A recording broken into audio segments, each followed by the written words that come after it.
Ya, di materi keempat ini sebetulnya kita santai aja sih ya nih, lebih banyak ke ngobrol santainya, lebih ke membahas tentang apa namanya aturan-aturan yang ada di CI gitu. Kalau misalnya kemarin kan kita udah nyoba ya, nyoba praktek gitu. Nah, sekarang kita mulai sedikit ngebahas tentang apa saja yang apa ya yang perlu diperhatikan ketika kita ngeprogram menggunakan code igniter. Oke, saya share dulu ininya materinya ya.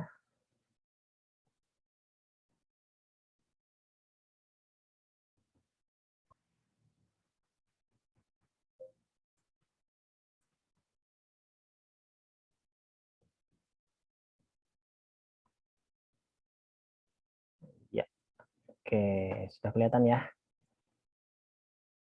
Jadi ini konvensi bukan konversi. Sekilas sih kayak konversi, padahal konvensi ini sebetulnya. Jadi konvensi penulisan kode dalam CodeIgniter. Maksudnya apa? Jadi ada aturan-aturan gitu ya. Ada aturan-aturan yang dibuat oleh CodeIgniter oleh pembuatnya gitu ya kepada si programmer yang akan menggunakan CI yang gunanya adalah untuk mempermudah dalam kita menggunakan CI tersebut.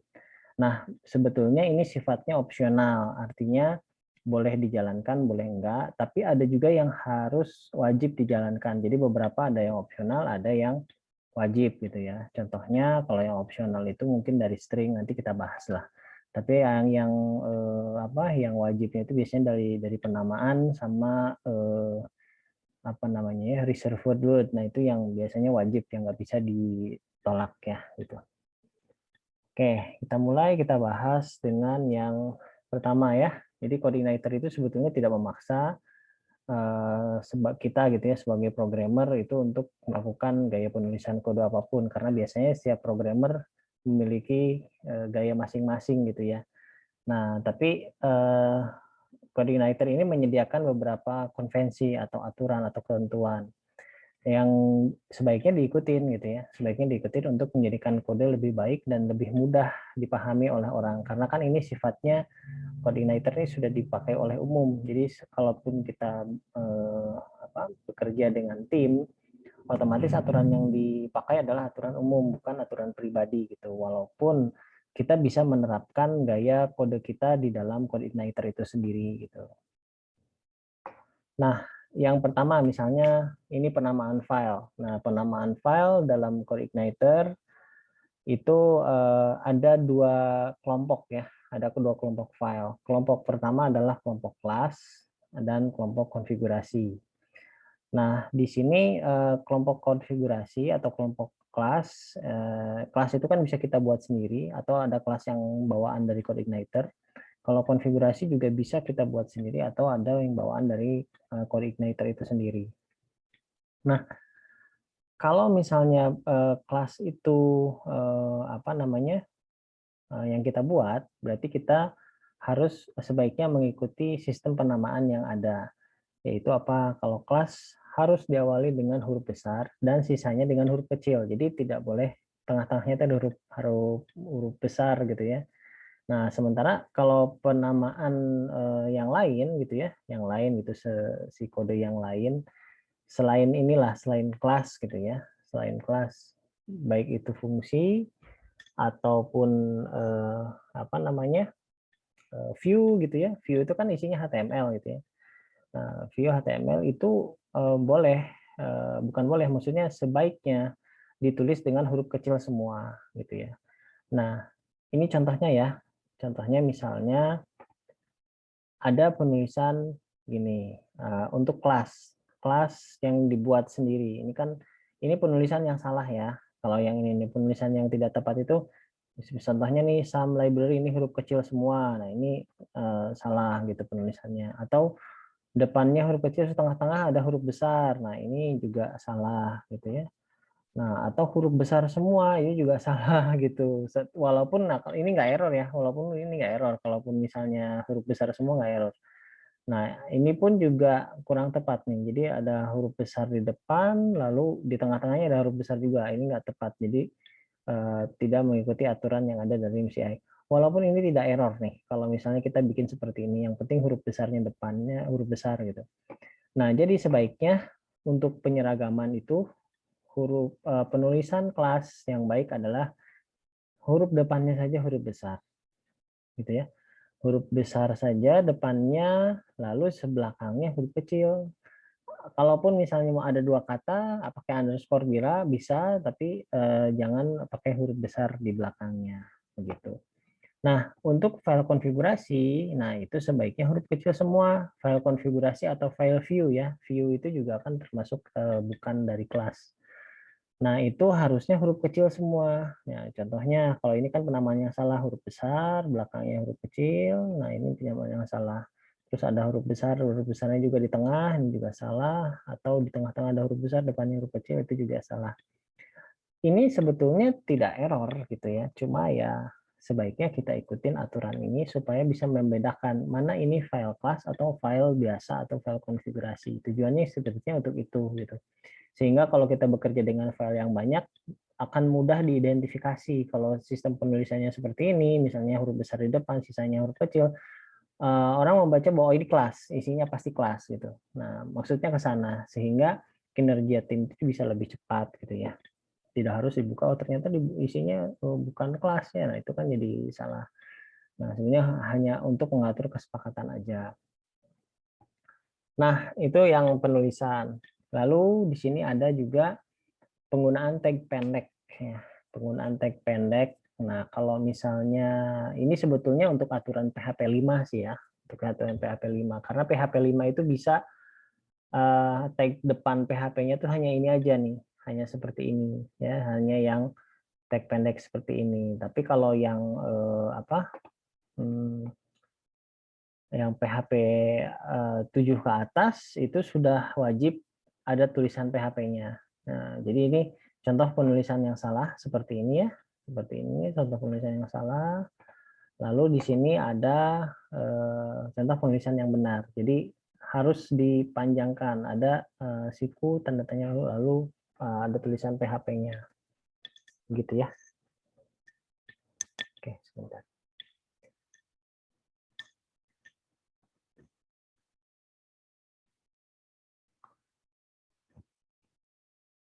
Ya, selanjutnya adalah tag penutup. Nah, kalau ini kan tadi tag pembuka nih, tag pembuka seperti ini. Ini sekarang tag penutup.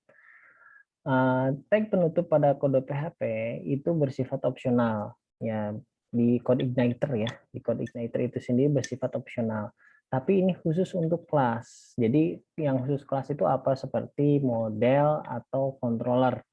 Kalau di view itu kita tetap harus menggunakan penutupnya karena kan di view itu ada beberapa bahasa yang digunakan. View itu kan ada HTML-nya, ada CSS-nya, ada JavaScript-nya gitu ya. Kadang-kadang ada JavaScript-nya juga gitu. Sehingga tag PHP harus komplit, ada pembuka dan penutup. Tapi kalau untuk di kelas atau di model, di controller, itu bisa tidak ditulis gitu. Nah, contohnya seperti ini. Kalau yang apa namanya yang ditulis seperti ini ya sebetulnya kurang tepat menurut CodeIgniter ya, tapi tidak error sih sebetulnya. Menurut CodeIgniter ini tidak tepat, salah, seharusnya baris ini tidak perlu disertakan gitu. Yang bagian bawah ini penutup ini tidak perlu disertakan. Jadi penulisan yang benar itu langsung seperti ini, tidak ada penutupnya, tapi disertai dengan komentar bahwa ini akhir dari Hello PHP dan lokasi filenya ada seperti ini. Jadi disarankan seperti ini ya, disarankan seperti ini karena lebih mudah si programmer akan mengetahui bahwa oh ya ini posisi terakhir gitu. Kalau dari si engine CI-nya juga dia tetap membaca ini adalah end of file gitu.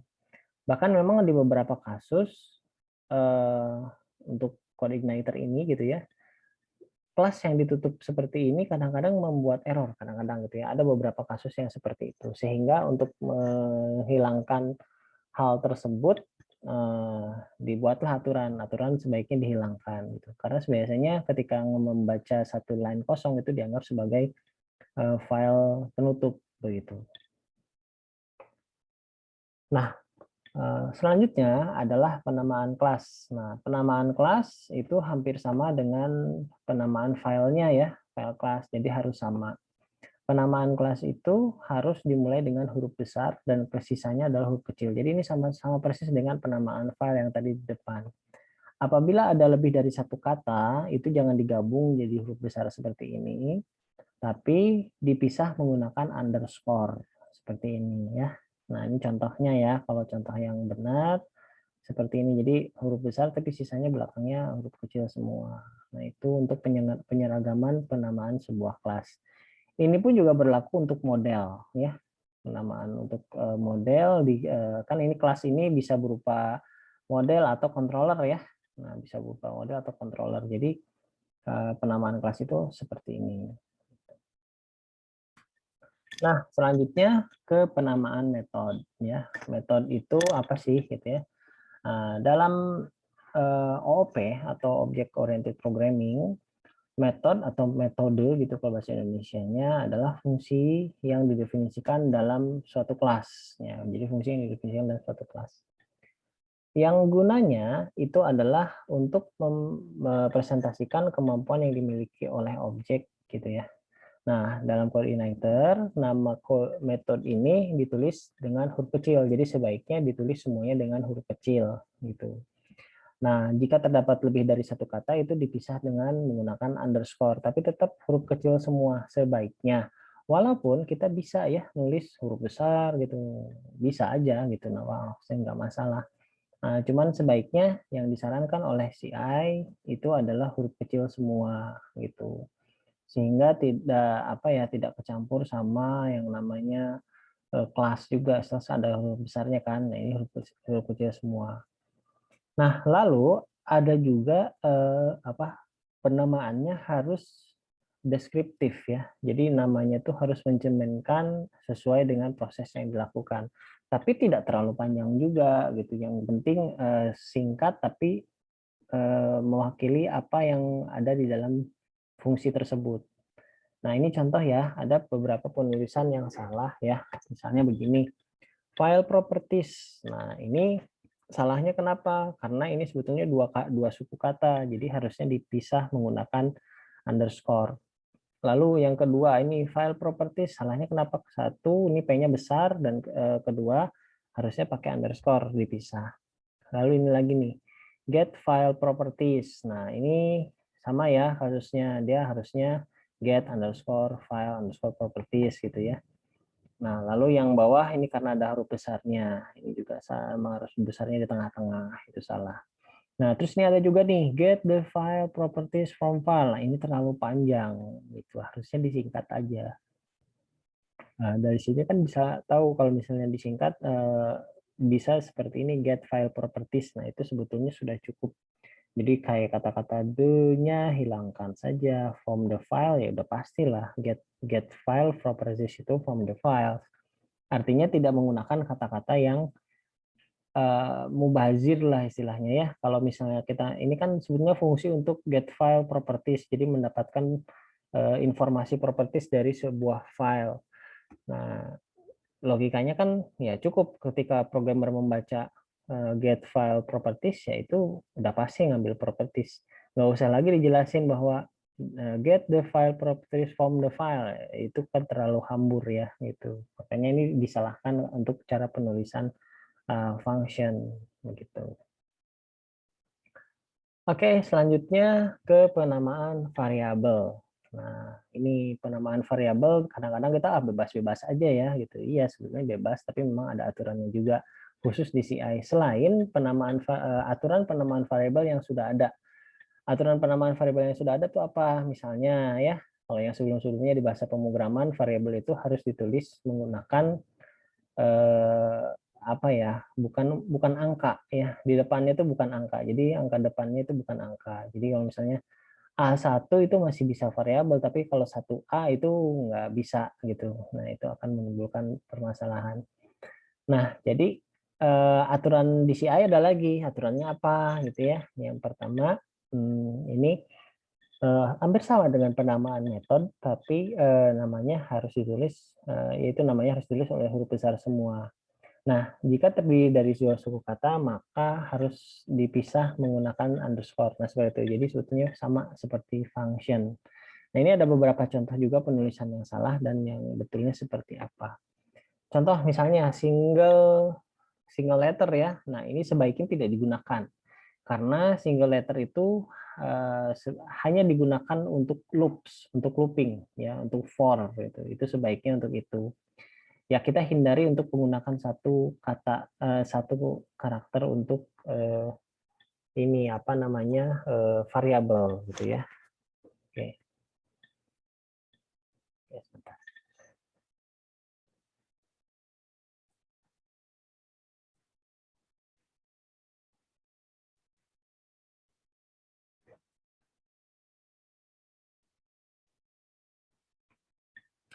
Oke, saya lanjut ya.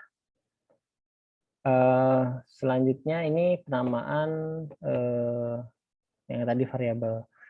Nah, ini contoh-contohnya kalau yang salah seperti ini. Terus ini str. Nah, ini ada huruf besarnya, sebaiknya hilangkan.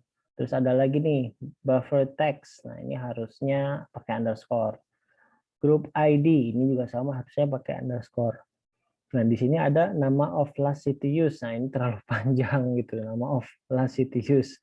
Udah aja last city gitu ya. Itu berarti udah pasti nama terakhir dari sebuah kota gitu ya. Nah, itu tadi variabel. Nah, sekarang ke penamaan konstanta. Nah, ini yang signifikan beda gitu. Signifikan bedanya adalah bila konstan bila variabel terus function itu digunakan menggunakan huruf kecil ya, menggunakan huruf kecil semua gitu. Tapi kalau untuk konstanta itu menggunakan huruf besar semua.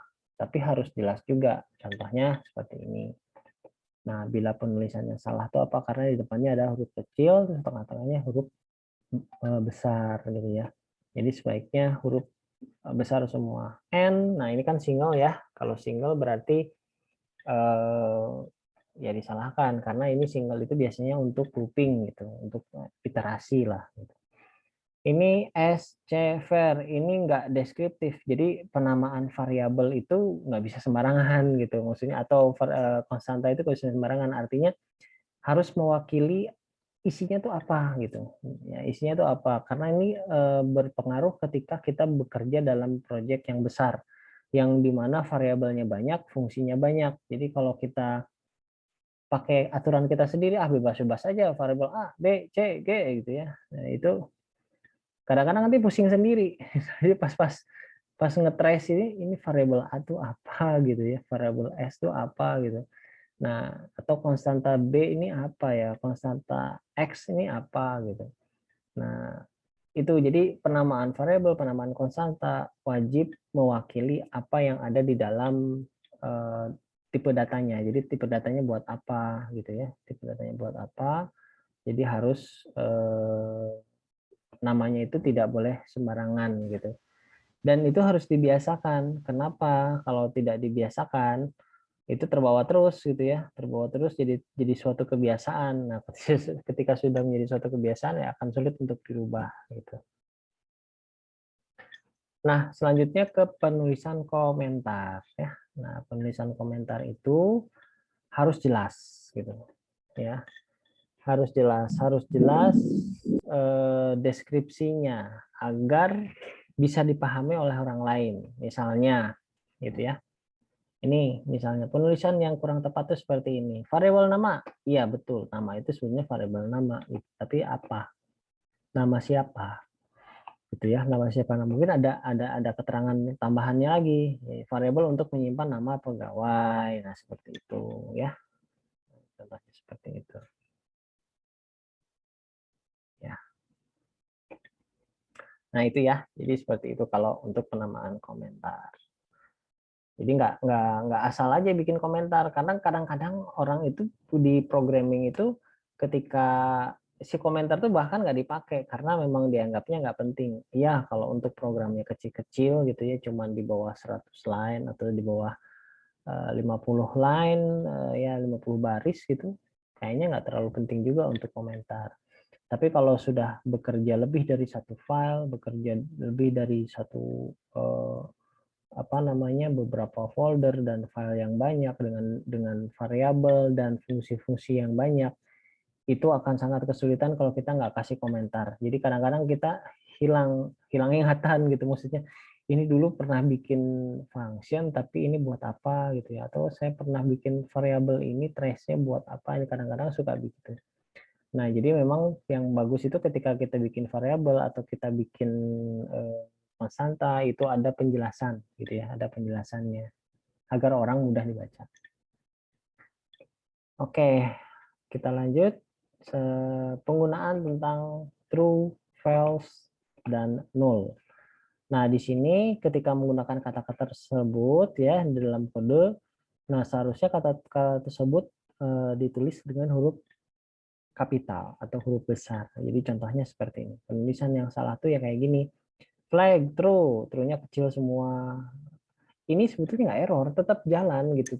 Si program PHP itu tetap jalan, cuman aturan dari sisi AI-nya itu yang membuat aturan seperti ini supaya seragam gitu, bahwa ini true false itu ada nilainya, bukan sebuah variabel. Karena kalau misalnya ada jadi huruf kecil gitu, huruf kecil semua, ini disangkanya sebagai sebuah variabel gitu. Padahal kan ini sebuah nilai true, null, false itu sebuah nilai. Sehingga itu apa namanya ininya lah apa pembedanya lah bahwa ini adalah sebuah nilai gitu ya. Oke. Ya, baik. Sampai sini ada yang mau ditanyakan? Silahkan sebelum dilanjut. Ya, ya saya persilahkan siapa yang mau bertanya. Belum ada, Pak.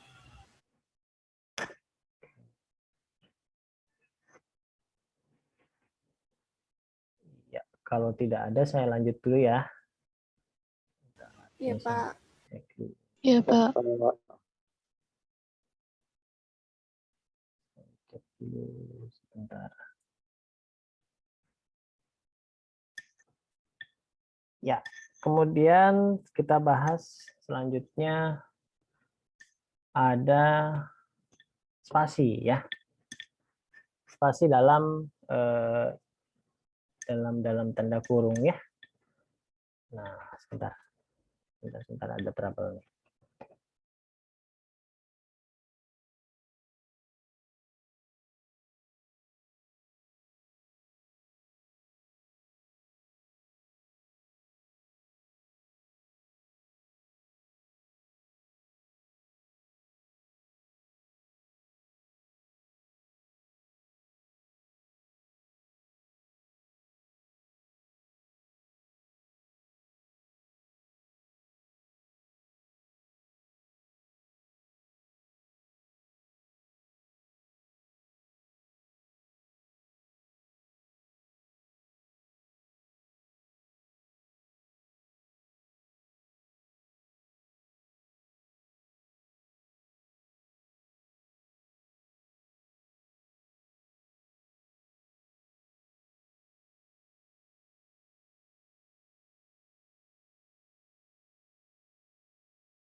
Oke, mohon maaf tadi ada sedikit trouble.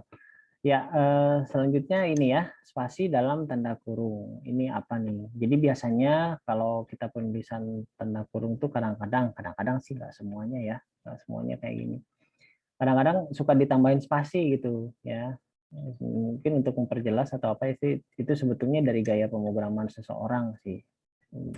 Pemrograman seseorang. Jadi kalau misalnya apa namanya sebaiknya isi digabung. Ini termasuk yang kurung siku ya untuk array.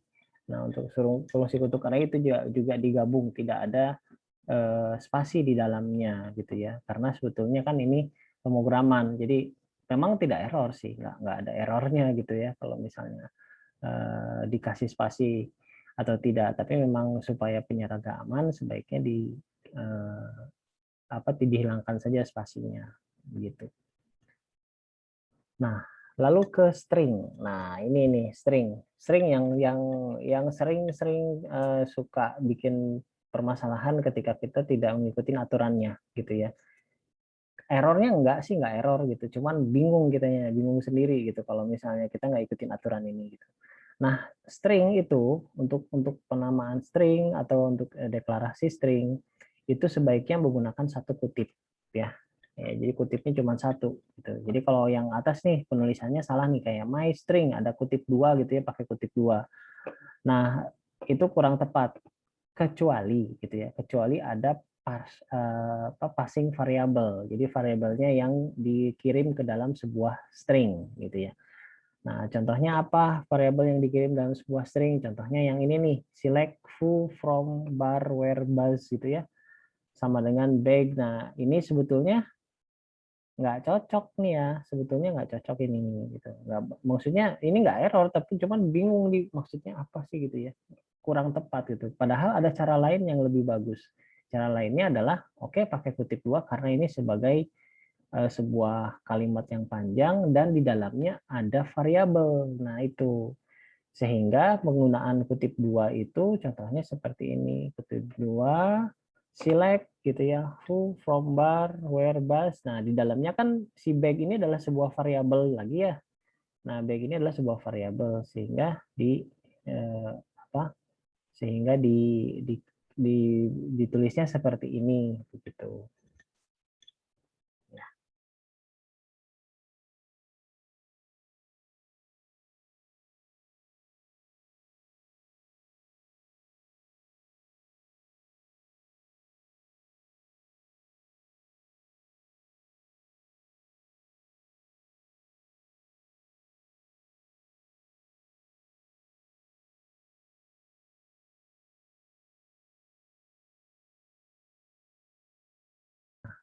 Oke, nah selanjutnya contoh yang ke ini nih, misalnya my string, terus pakai $foo gitu ya. Nah ini juga sebetulnya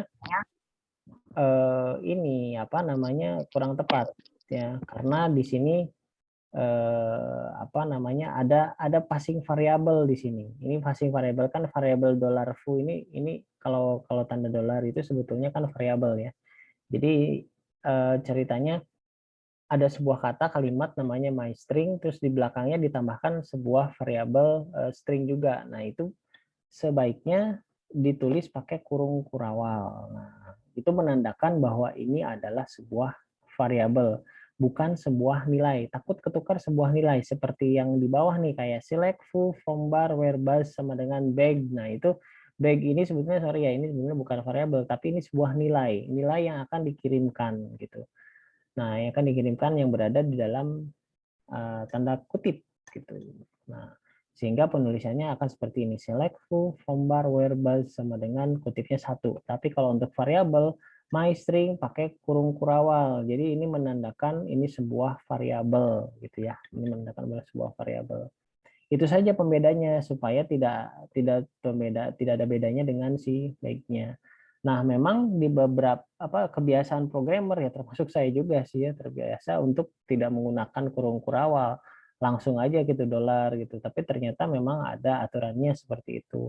Yang fungsinya memang untuk karena bekerja ini ya, bekerja untuk tim gitu ya, bekerja tim itu akan sangat membantu kalau kita bekerja untuk tim. Kecuali kita bekerja sendiri. Nah, kalau kerja sendiri ya itu sih nggak masalah ya pakai aturan sendiri. Nah, tapi begitu nanti bekerja dengan tim akan kesulitan kalau kebiasaan itu tidak bisa diganti, dirubah begitu.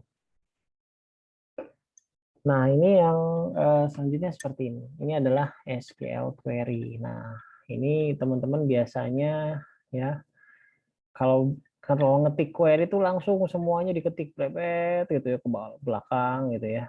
Nah, ini kurang tepat, bukan kurang tepatnya apa? Ini menyulitkan ketika terjadi tracing, ketika terjadi error. Ya, ketika error kita nge-trace itu sulit sekali. Jadi penulisan yang baik bagaimana? Kalau untuk query, SQL query, semua perintah-perintah SQL ditulis dengan huruf besar, seperti select gitu ya, select, terus from, where gitu ya. Nah, itu kan perintah-perintahnya ya, select, from, where, and, order, limit. Nah, jadi semua argumen dari si query-nya ditulis dengan huruf besar.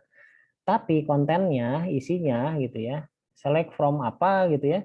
Nah, itu huruf kecil gitu, huruf kecil semua gitu, huruf kecil. Nah, seperti contoh nih di atas nih, ini kan selectnya huruf kecil, koma, ini huruf kecil semua.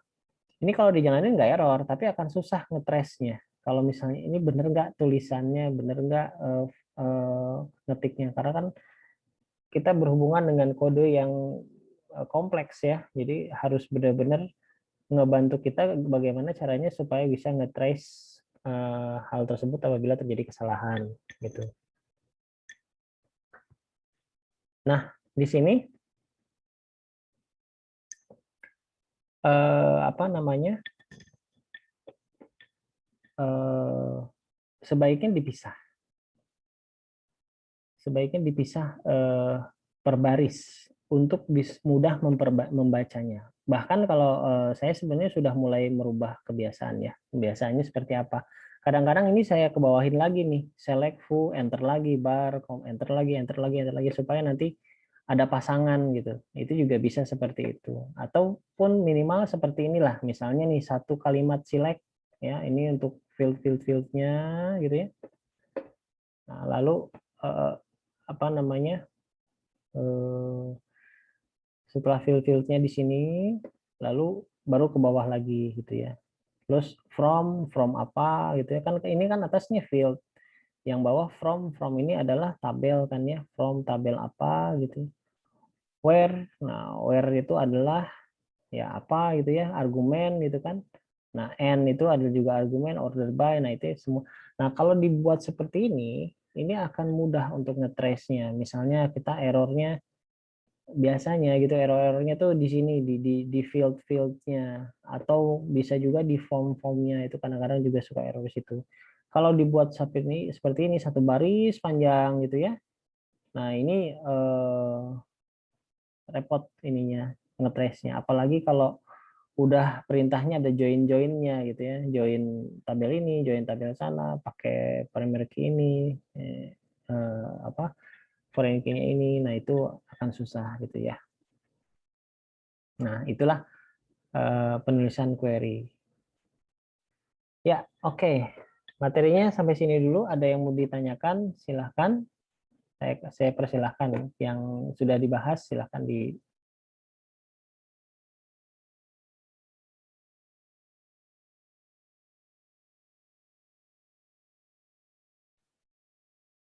Ya, silahkan. Siapa yang mau bertanya? Saya, Pak. Ya, boleh. Dari Ini siapa? lebih ke ini sih, Pak. Bisa nggak, Pak, tunjukkan ini, Pak, CI yang sudah jadi gitu, Pak, biar kita ada bayangan. Ya, oke. Nanti kita coba ya. Kalau CI yang sudah jadi itu kan sebetulnya kayak kemarin ya. Kita udah jadi tuh CI yang kemarin. Cuman memang belum komplit sampai ke apa, ke model ya. Belum sampai model lah, baru sampai view-nya aja. Jadi kan saya buka dulu ya yang kemarin ya, coba.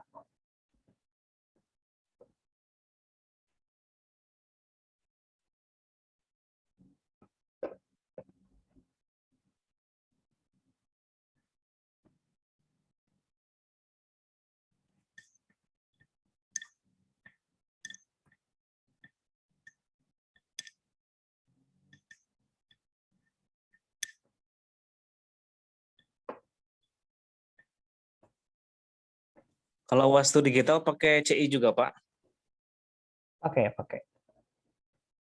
Pakai CI, tapi bukan saya yang programnya ya, ada tim IT-nya. Jadi punya ini tersendiri gitu, aturan-aturan tersendiri yang memang ya nggak bisa saya buka di sini gitu ya, karena bukan haknya saya untuk membuka. Cuman itu salah satu contoh aplikasi yang sudah jadi ya.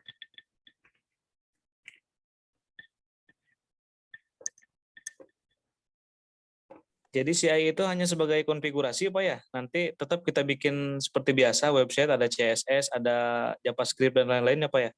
Iya, jadi lebih ke penanganan security ya, lebih ke penanganan security dan lebih menyediakan fungsi-fungsi gitu ya. Jadi menyediakan fungsi-fungsi yang sudah ada gitu. Jadi kalau misalnya kalau kita pakai native ya, kalau kita pakai PHP native itu kan contoh lah untuk mengenkripsi aja itu pasti pakai kode-kode yang panjang gitu. Untuk validasi itu pasti kodenya yang panjang. Tapi kalau dengan CI itu kita tinggal panggil aja fungsinya gitu. Fungsi untuk enkripsi database misalnya gitu. Nah, itu satu. Terus kedua contoh yang lain adalah untuk pemanggilan database. Nah, apabila di PHP native ya, pemanggilan database itu harus dipanggil di setiap kodenya itu harus ada gitu ya. Harus ada, pasti ada include gitu ya, include connection gitu. Nah, itu di setiap halaman harus ada include itu. Kalau nggak pakai include itu pasti nggak bisa jalan ketika si file tersebut berhubungan dengan database. Ya. Itu kan kadang-kadang kalau filenya lebih dari satu itu juga repot ya, kadang-kadang gitu. Nah, sementara kalau di CI kita nggak fokus ke sana. Untuk koneksi database cukup kita bikin settingan di settingan di database config gitu ya, di config database. Itu udah tinggal jalan aja. Sisanya mau istilahnya si file kita apa mau pakai database atau enggak, itu nggak akan nggak harus dideklarasikan terus gitu. Itu aja sih. Jadi beberapa perbedaan yang mendasar tuh dari sisi security-nya gitu ya. Dari sisi security, dari sisi mengorganisasikan file gitu. Tapi kalau lagi dari sisi tampilan sih sama aja kayak kemarin ya. Kayak contoh yang kemarin ini ya, misalnya yang saya kasih yang form, yang index.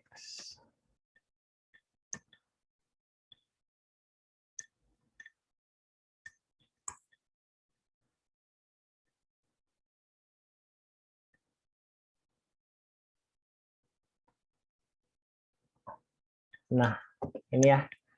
Nah, ini kan sebetulnya ini dari CI kan, dari CI. Kalau kita klik kanan gitu ya, view page source gitu. Nah, ini kan ada nih, kita bisa lihat ininya, HTML-nya. Tapi filenya ini kita nggak tahu, ya. Filenya kita nggak tahu kalau klik kanan gitu. Ya, kita nggak akan tahu klik kanan. Nah, cuman dari sisi security ternyata ini adalah file apa gitu kan nggak akan ketahuan gitu ya. Nah, dari situlah bedanya CI. Tapi kalau dari segi tampilan ya sama aja sebetulnya sih sama aja. Kalau mau nanti mau ditampilkan pakai istilahnya pakai Bootstrap gitu ya nanti kan kita belajar ya kita gabungin tuh antara Bootstrap dengan CI bisa tampilan yang native juga bisa kan pakai Bootstrap tanpa CI gitu. Cuman tetap base-nya dari file bukan dari index gitu ya. Nah, itu aja sih sebetulnya perbedaan mendasar. Gitu ya, kira-kira. Oke, baik Pak. Berarti Bootstrap nanti bisa dimasukkan ke CI juga Pak ya? Untuk Bisa. mudah kita bikin website Pak ya? Iya, jelas. Jadi makanya nanti kita di pertemuan berapa ya? Sebentar, saya lihat. Kalau nggak salah di pertemuan ke-5 atau ke-6 gitu ya, pokoknya sebelum UTS dah. Sebelum UTS itu kita nanti integrasikan admin LTI. Admin LTI itu salah satu template dari Bootstrap ya. Salah satu template dari Bootstrap. Nah, ada tekniknya bagaimana menggabungkan tersebut gitu, nggak kayak yang native ya. Kalau native kan langsung tinggal pakai edit gitu ya. Tinggal edit. Tapi kalau yang dengan CI ada tekniknya supaya bisa terbaca si bootstrap-nya. Karena di situ kan ada bootstrap itu kan bawaannya ada CSS dan JavaScript ya. Nah, itu posisinya harus ditaruh di satu folder yang bisa diakses oleh controller gitu. Ya, seperti itu. Oke Pak, berarti sekarang ini kita belajar settingan-settingan ya Pak ya di CI-nya, Ya, terus betul. termasuk bagaimana skripnya yang benar lah gitu Pak ya? Iya, betul. Pembiasaan yang betulnya seperti apa. Jadi ini sengaja nih kita awal-awal dulu nih nanti stringnya seperti apa gitu. Tujuannya nanti ketika masuk nih ke benar-benar ke kode-kode CI ketika bikin kelas itu sudah terbiasa nih. Saya kasih contoh sudah terbiasa. Karena kadang-kadang begini, saya kasih contoh nih seperti ini gitu ya. Tapi ya karena kita gaya penulisan kita itu nggak sesuai gitu ya, ya enaknya kita gitu ya. Bagi diri kita sih nggak masalah. Tapi kita nanti kesulitan ketika katakanlah ya paling deket nih misalnya nanti skripsi kita pakai CI misalnya begitu. Itu kan biasanya proyeknya besar atau jangankan itulah nanti di akhir-akhir ini kan ada proyek nih. Nah, proyek itu kan tujuannya melatih gitu ya, melatih membuat sebuah aplikasi. Nah, di situ kan sudah berhubungan dengan beberapa file yang banyak, beberapa variabel yang banyak. Nah, kalau misalnya aturan CI-nya tidak kita gunakan karena itu opsional ya, bisa dipakai bisa enggak. Kesulitannya nanti pada diri kita sendiri ketika kita nge-tracing ini errornya di mana. Gitu. Pas ngebaca kodenya juga akan sulit gitu ya, terutama pas SQL tuh. SQL tuh sering banget saya nemuin mahasiswa atau teman-teman saya juga ada, dia bikin SQL itu panjang-panjang ke samping gitu. Padahal itu susah sekali kalau di trace kalau terjadi kesalahan pengetikan ya. Apalagi kesalahannya hanya cuma spasi atau kutip gitu. Nah, itu kan lumayan ya, nyarinya susah gitu. Nah, jadi hal-hal tersebut bisa kita minimalisir dengan mengikuti beberapa cara yang ada di CI begitu. Ya, sampai sini ada yang mau ditanyakan lagi? Bagaimana? Apa cukup jelas untuk CI? Jadi ini sebetulnya kita masih pengenalan aja ya, belum masuk ke intinya lah gitu ya. Tapi sebetulnya nggak sulit sih.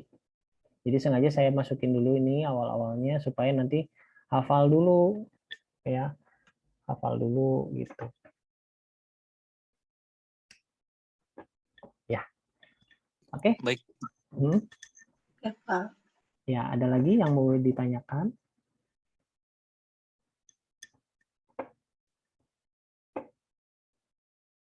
Pak, kalau untuk yang akses ke hardware itu gimana, Pak? Akses ke hardware sebetulnya sama aja dengan apa yang native ya. Cuma nanti posisinya ada di controllernya berarti gitu ya, ada di controllernya. Nah, kalau akses hardware itu kan berarti kita memakai sedikit bahasa ini ya, API atau assembler ya, itu juga bisa kita pakai. Nah, itu settingnya di controllernya berarti gitu. Jadi sama aja dengan konsep yang di native. Native itu kan langsung tuh di view. Kalau native itu kan di view, misalnya tampilan HTML, ya HTML-nya di situ, ya kode untuk mengaksesnya di situ gitu ya. Database-nya di situ Ya, Pak. disatuin kan gitu ya. Nah, tapi kalau di CI ya enggak dipisah gitu.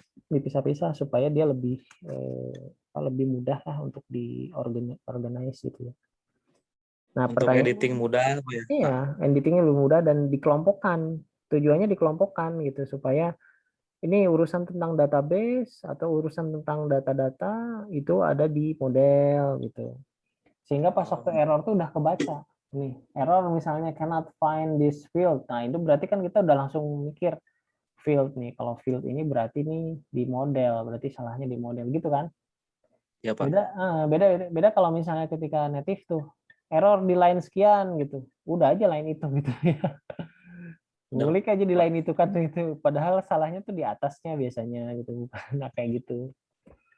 Jadi kalau untuk website yang simple-simple pakai native bisa, Pak ya. Cuman kalau udah banyak Nah, page itu ribet nantinya, Pak ya. ya ribet sih, cuman sebetulnya pilihan.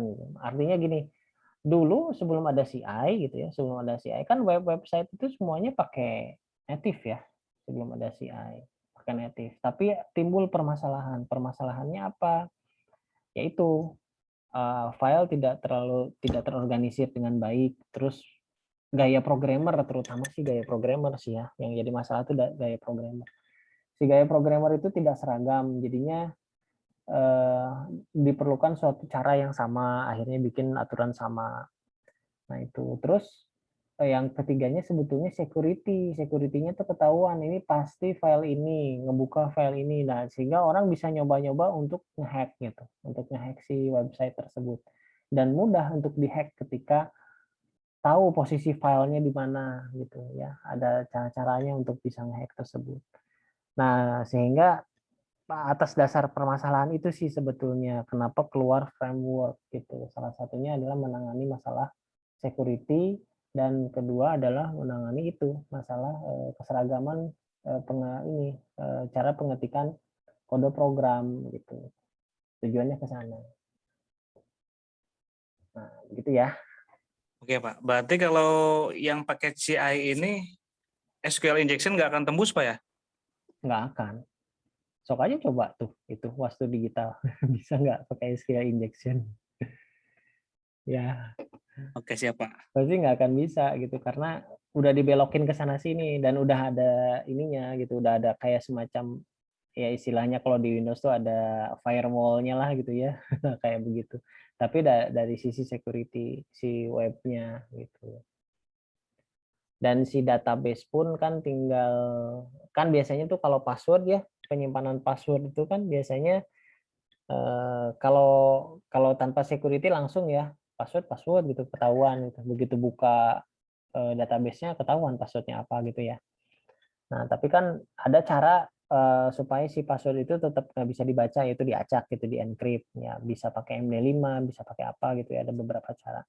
Di PHP native juga pakai begitu gitu ya, pakai sistem seperti itu.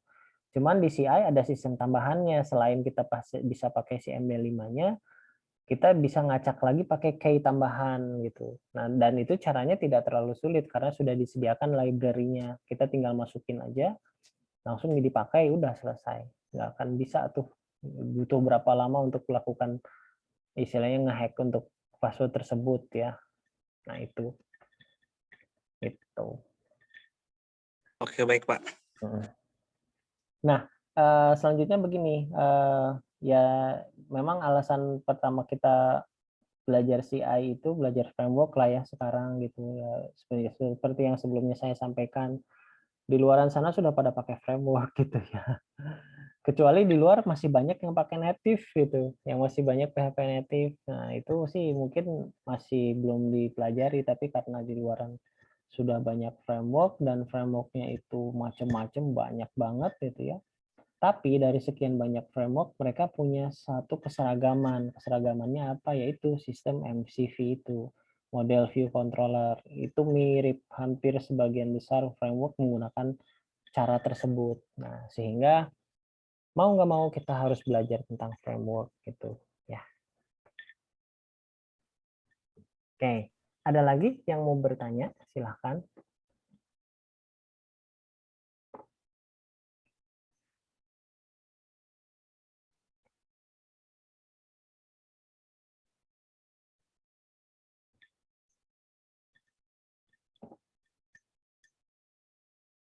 Ya, oke. Kalau tidak ada yang mau bertanya, saya lanjutkan lagi ya. Ini materinya tinggal sedikit lagi sebetulnya. Ya, Pak. Nah, sekarang khusus nama-nama yang sudah didefinisikan oleh DCI. Jadi setiap bahasa pemrograman ya tidak hanya CI sebetulnya, karena kan ini CI ini sudah menggunakan, maksudnya sudah memiliki library sendiri gitu, sudah memiliki library sendiri, sudah memiliki apa namanya aturan-aturan sendiri, otomatis dia memiliki beberapa penamaan yang tidak boleh digunakan, atau istilah dalam bahasa pemrograman itu adalah reserved word atau kata-kata yang sudah dipakai gitu, di reserve gitu ya. Makanya namanya reserved word. Nah, reserved word itu atau kata-kata yang sudah dipakai itu tidak boleh dipakai, tidak boleh digunakan dalam program kita gitu. Nah, biasanya ya kita nggak harus hafal semua sih, tapi paling enggak kita ngeh nih kenapa kok error ya. Mungkin ini adalah reserved word gitu. Jadi penamaannya juga sebetulnya yang berhubungan dengan konfigurasi atau yang berhubungan dengan fungsi ya, fungsi-fungsi si CI-nya.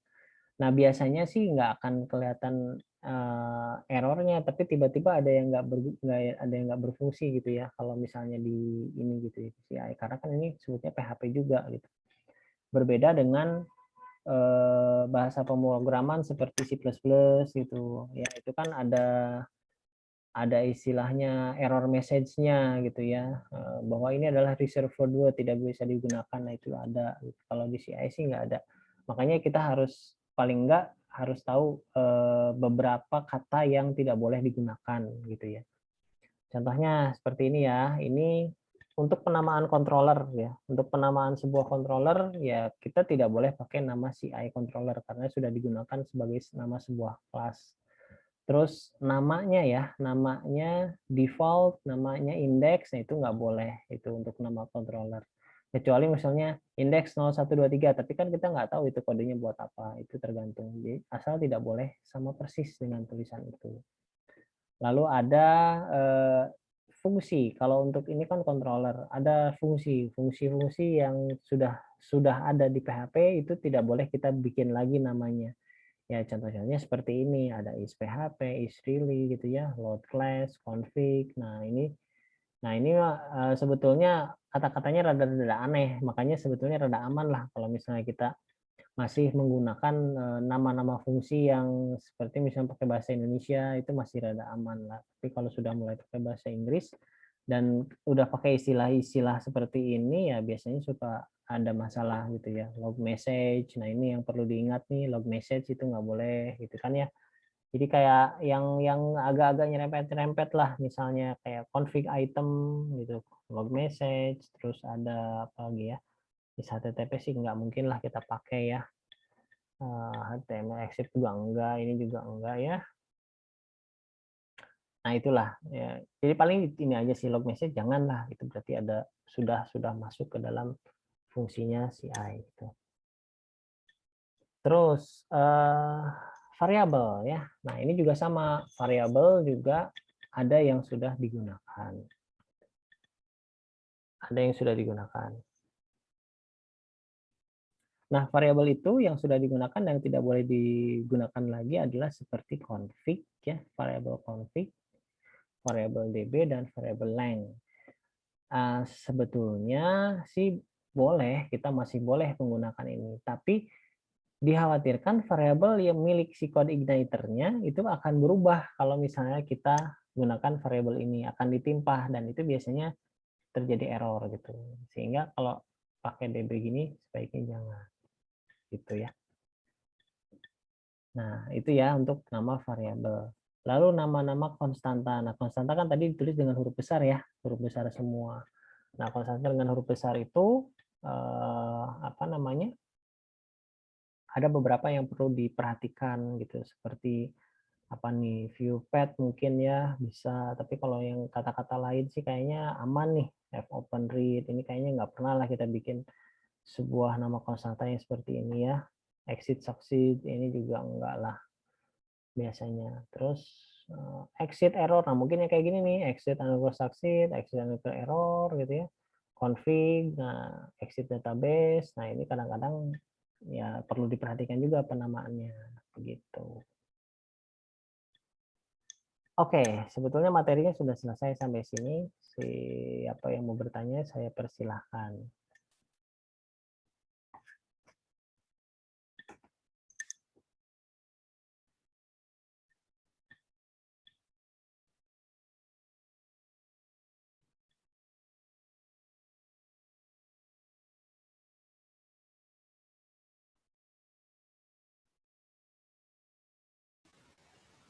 Tidak ada, Pak.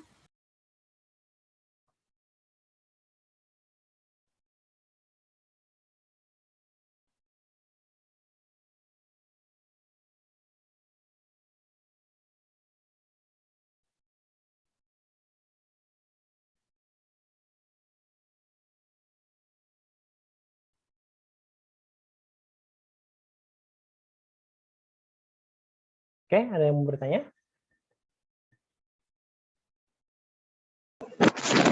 Tidak, Pak. Oke, nggak ada ya.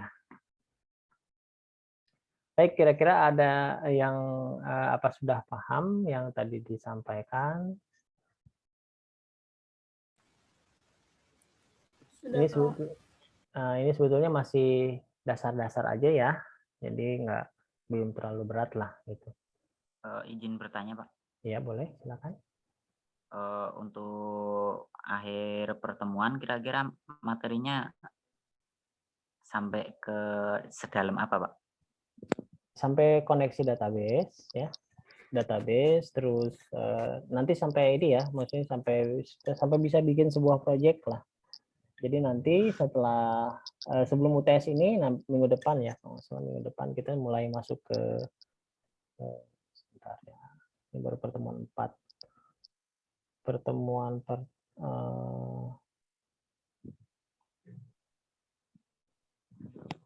Sorry, sebentar. Ini saya lihat dulu, saya takut salah.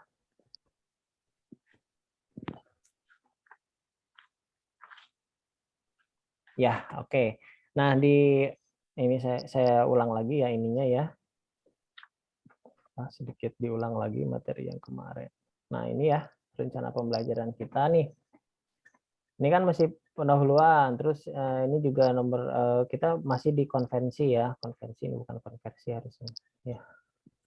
Konvensi penulisan CI. Nah, di sini minggu depan ini kita akan konfigurasi aplikasi CI untuk URI segment. URI segment itu apa? URI segment itu yang kita menghilangkan index.php. Jadi ini kan ya, nih. Kalau misalnya ini ada settingannya misalnya. Nah, ini misalnya gini. Ini kan setiap kita ngeload sebuah sebuah controller itu index.php-nya harus tetap diikutin kan ya. Nah, ini minggu depan kita akan bikin sebuah aplikasi, contoh aplikasi sederhana lagi. Tapi kita nggak pakai ini, kita nggak pakai index.php-nya. Nah, seperti ini. Karena ini kalau belum disetting URI segmentnya, ini pasti error, ya kan? Object not found gitu. Tapi nanti kalau URI segmentnya sudah di-setting, itu bisa seperti ini, bisa jalan seperti ini. Itu yang nanti minggu depan kita akan latih. Jadi mungkin minggu depan akan lebih banyak prakteknya. Kalau sekarang mungkin masih banyak teorinya ya. Terus nanti di pertemuan ke-6, nah ini akan koneksi database nih. Koneksi database, jadi udah ke model. Kita udah mainin model, ya, udah bikin tabel, koneksi ke tabel gitu ya. Panggil tabel, nampilkan gitu.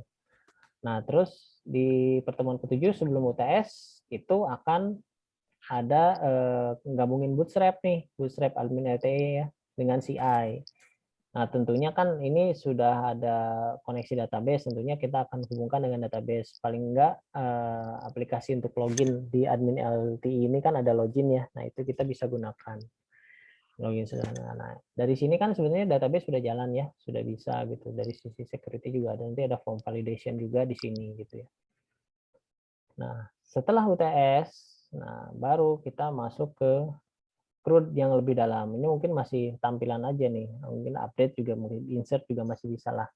Tapi di sini yang bagian satu, bagian kedua di sini mulai ke fokus ke database-nya. Jadi di sini lebih banyak nih, nanti kita belajar tentang si modelsnya, bagaimana model berkomunikasi dengan controller untuk menampilkan data-data yang ada di database CRUD 1, CRUD 2. Nah, di sini tuh kita sudah mulai, proyeknya sudah mulai nih, apa proyeknya. Tapi nanti saya kasih kriterianya seperti apa ya, biar mencakup seluruhnya. Terus di sini mulai menampilkan detail data, upload file seperti apa, terus fitur ngeprint ya, fitur ngeprint di apa? Di CI seperti apa, ekspor data. Nah, ekspor data ini bisa ke Excel dan PDF gitu ya. Terus yang terakhir adalah security tentang login. Jadi bukan sistem login. Kenapa di sini sebutnya sistem login? Karena kalau hanya login aja itu tidak mencakup keseluruhan. Tapi kalau sistem login itu harus beserta dengan security-nya. Jadi seperti session, cookie, ya penanganan cookie, session itu seperti apa. Dan ini semuanya format dalam CI, bukan PHP native gitu. Kalau PHP native mungkin bisa ya, hanya bootstrap aja gitu ya, mungkin lebih mudah gitu. Tapi kalau di CI itu ada tekniknya tersendiri untuk bisa melakukan hal tersebut. Nah, sampai situ kedalaman materi yang akan kita pelajari, begitu ya kira-kira. Ada yang mau ditanyakan?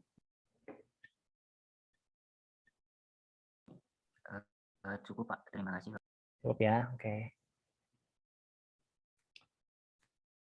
Nah, ini yang tadi ya, Nah, ini yang tadi saya jelaskan. Nah, jadi harapannya ketika nanti setelah dipelajari semua, paling enggak dasar CI dalam pembuatan sebuah aplikasi itu bisa dikuasai. Sehingga makanya ujian akhirnya adalah sebuah proyek untuk membuktikan apakah memang materi yang dia pelajari itu bisa dikuasai atau tidak gitu ya. Nah, dari sini ketika kalian sudah belajar tentang sebuah framework, satu framework gitu ya, misalnya CI, begitu saya pengen belajar Laravel gitu, itu lebih mudah Mungkin lebih mudah karena Laravel itu bedanya hanya di settingan awalnya aja, settingan awalnya. Terus pengen belajar tentang JavaScript, Node.js, nah itu juga sama lebih mudah karena mereka tetap menganut konsep model view controller gitu. Mau belajar Angular, nah itu lebih mudah gitu. Karena nggak akan asing ya dengan istilah-istilah yang ada pada sebuah framework. Tuh.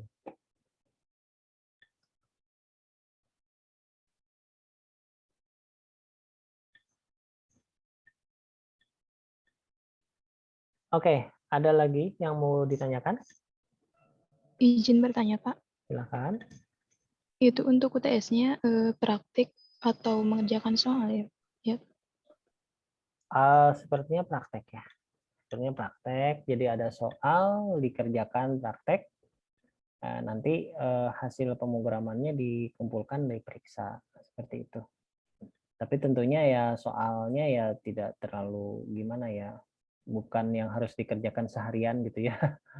Ya pokoknya yang bisa dikerjakan dalam dalam waktu 1 jam lah, 1 jam atau 1,5 jam itu bisa dipecahkan lah si permasalahan tersebut. Tujuannya ke sana sih kalau untuk tes. Ya sebenarnya Baik, masih Pak. Terima kasih. materi dasar lah, masih materi dasar gitu kalau di tes. Nanti kan dilihat lagi ke sisi kemampuan lebih dalam dari programmingnya ketika di UAS, yaitu dari sebuah proyek gitu. Baik, Pak. Terima kasih. Oke, ada lagi yang mau ditanyakan yang lain? Silahkan.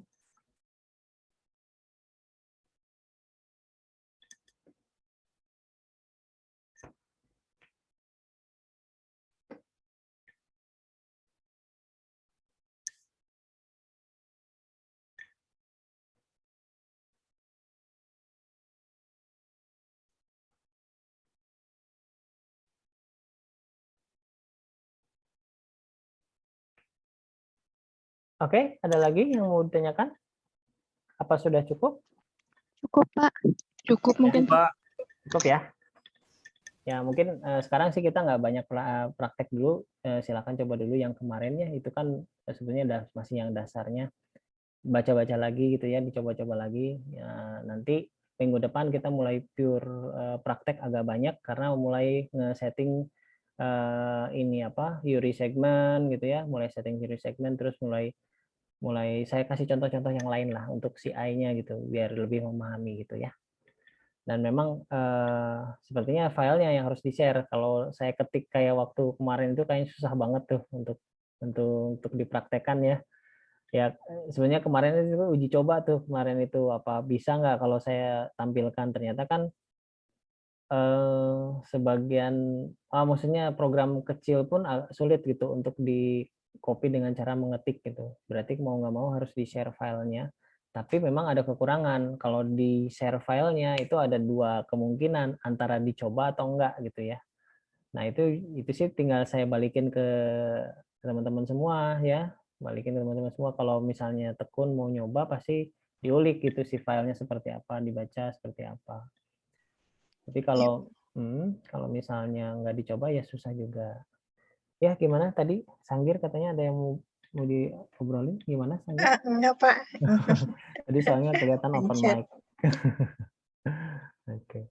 Ya Mending kalau dikirim ininya, Pak. Mending dikirim kodenya, Pak. iya pastilah. Ya minggu depan pasti kayak gitu, saya kirimin kodenya terus dijelasin gitu ya. Ya, tapi kalau bisa Pak sebelum kuliah gitu Pak, biar kita coba-coba dulu gitu. Oh, boleh. Nanti saya kirim sebelum kuliah baru dijelasin gitu ya. Oke Pak ya. Ya awal-awal kuliah lah. Oke.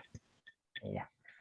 Oke, ada lagi? Ada yang mau ngasih masukan nanti untuk minggu depan? Atau ada request bikin apa?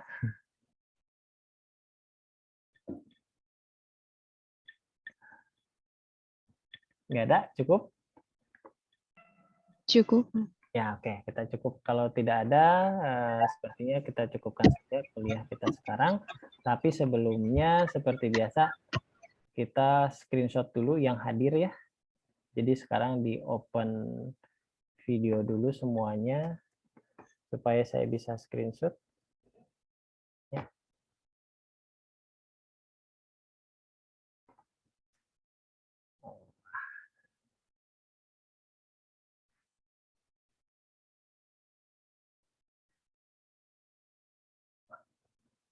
Oke, siap ya. Siap lihat kamera semua. 1, 2, 3.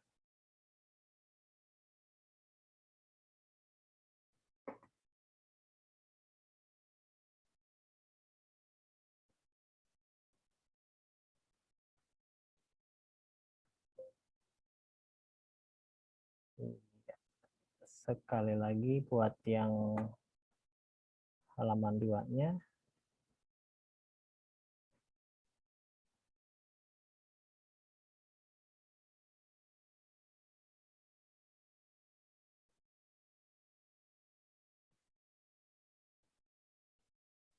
Iya, 1, 2, 3.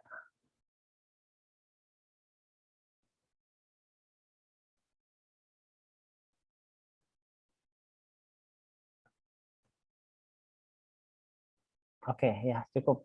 Ya, baik. Saya rasa cukup ya untuk pertemuan malam ini. Terima kasih sudah mengikuti kuliah malam ini. Mohon maaf apabila banyak kekurangan. Saya pamit. Terima kasih. Wassalamualaikum warahmatullahi wabarakatuh. Waalaikumsalam. Waalaikumsalam. Terima kasih ya Pak. Terima kasih, Pak. Ya, saya end meeting ya.